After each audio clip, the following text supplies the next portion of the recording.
akbar kabira walhamdulillahi katsira. Udah ya, itu tambahan, nggak ada dalilnya, nggak ada. Terus sampai lagi, la ilaha illallah wahdah wa nasara abada wa a'azza jundahu.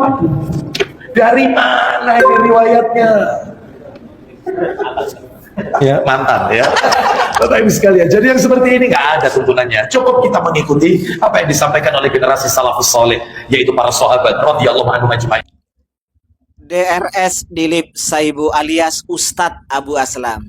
Mungkin di benak orang-orang Wahabi, bid'ah itu kalau dikerjakan oleh orang-orang Nahdien, oleh orang-orang Aswaja, tidak ada contoh dari Nabi, maka itu disebut bid'ah. Tapi ketika kelompok mereka, gimana ya? Sunnah fa masyru'. Assalamualaikum warahmatullahi wabarakatuh. Alhamdulillah wassalatu wassalamu ala Rasulillah wa ala alihi wa sahbihi wa mawala amma ba'du. Kaum muslimin dimanapun berada, semoga Allah subhanahu wa ta'ala senantiasa memberikan rahmatnya, taufiknya, hidayahnya, maghfirahnya, memberikan kelancaran rezeki, kesehatan pada kita semua. Amin. Allahumma amin. Salah seorang Ustadz Wahabi yang bernama DRS Dilip Saibu, Ustadz DRS Dilip Saibu. Setelah bermetamorfosis menjadi Wahabi, namanya diganti Ustadz Abu Aslam. Kunyahnya Abu Aslam. Aduh. Pak Ustadz ini menjelaskan bahwa takbiran sebagaimana kita dengar di Indonesia itu ya, di hari raya kabira walhamdulillahi katsira wa subhanallahi bukrata wa asila ila akhirih. Ini bid'ah. Bid'ah dalam pemahaman Wahabi adalah sesuatu yang tidak pernah dicontohkan oleh Nabi. Berarti ibadah itu adalah ibadah mengada-ngada, ibadah yang dibuat-buat, ibadah yang muhdas. Kalau sudah muhdas bid'ah, kalau sudah bid'ah dolalah, kalau sudah dolalah neraka. Itu konsep bid'ah dari Wahabi. Oke, sebelum saya membahas salah satu fatwa dari ulama Wahabi juga tentang kabira walhamdulillahi katsira sebagaimana diucapkan di Indonesia saat takbiran baik Idul Fitri ataupun Idul Adha, kita dengarkan apa yang dilakukan oleh Syekh Arab Saudi terutama di Masjid Nabawi. Masjid yang bergandeng bahkan ya gitulah dengan kuburan Rasulullah Shallallahu Alaihi Wasallam. Bagaimana takbirannya di situ? Apakah kalian berani mengatakan apa yang dikatakan disampaikan oleh syekh-syekh mereka, pimpinan-pimpinan yang membaca takbir di Masjid Nabawi itu sebagai pelaku bid'ah? Karena sudah mengerjakan bid'ah. Kalau aswaja langsung dituduh. Oke, langsung ini dengarkan bagaimana takbirannya ini. Allahu Akbar. La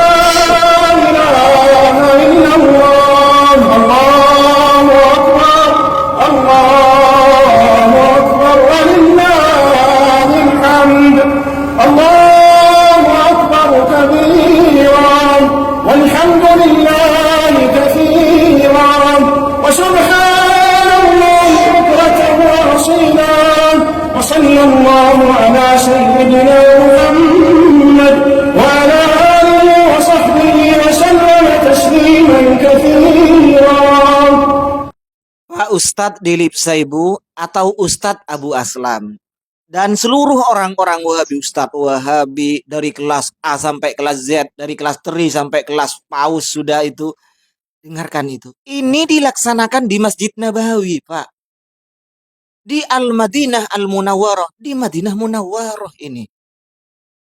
Takbiran kabironya itu bahkan di belakang ditambah sholawat karangan sendiri lagi.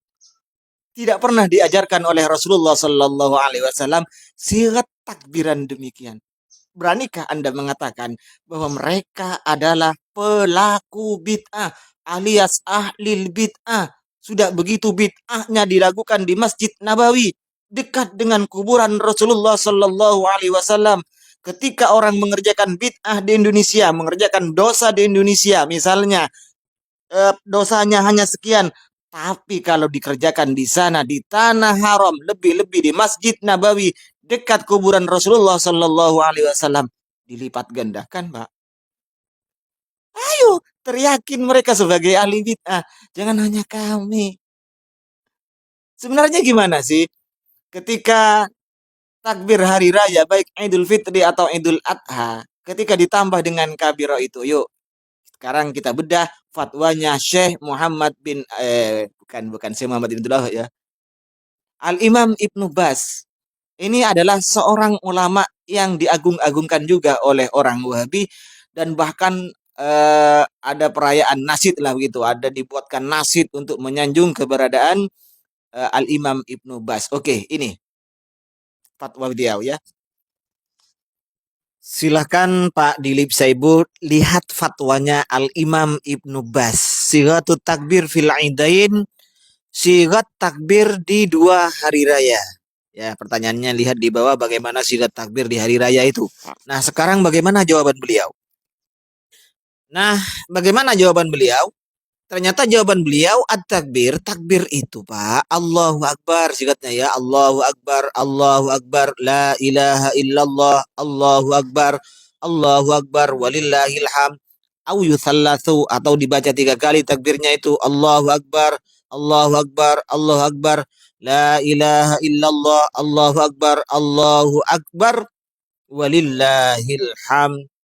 Wa mithluhu juga Pak, termasuk takbiran itu juga bacaan seperti yang Anda protes itu. Allahu Akbar kabira walhamdulillahi katsira wa subhanallahi bukratan wa asila. Nah, lihat ini. Kullu hadza, semua takbiran ini, Pak, 3 bentuk yang dicontohkan oleh Syekh Muhammad bin Abdul Wahab masyru'un fi Idul Fitri, disyariatkan dibaca di Idul Fitri. Kapan? Ba'da ghurubi syamsi ilal faraghi minal khutbah, dari terbenamnya matahari di malam Id sampai selesainya khutbah. Wa fil adha, kalau di Idul Adha, min duhuli syahri dzulhijjah, katanya ila nihayati ayyamit tasyrik, dari masuknya bulan Dzulhijjah sampai selesainya hari tasyrik yang ke-13 itu, yang hari tanggal 13 itu Pak. Ini adalah pernyataan dari Syekh Muhammad terus dari Syekh Ibnu Abbas ya Pak. Beliau menyatakan masyru'un ini. Sekarang begini.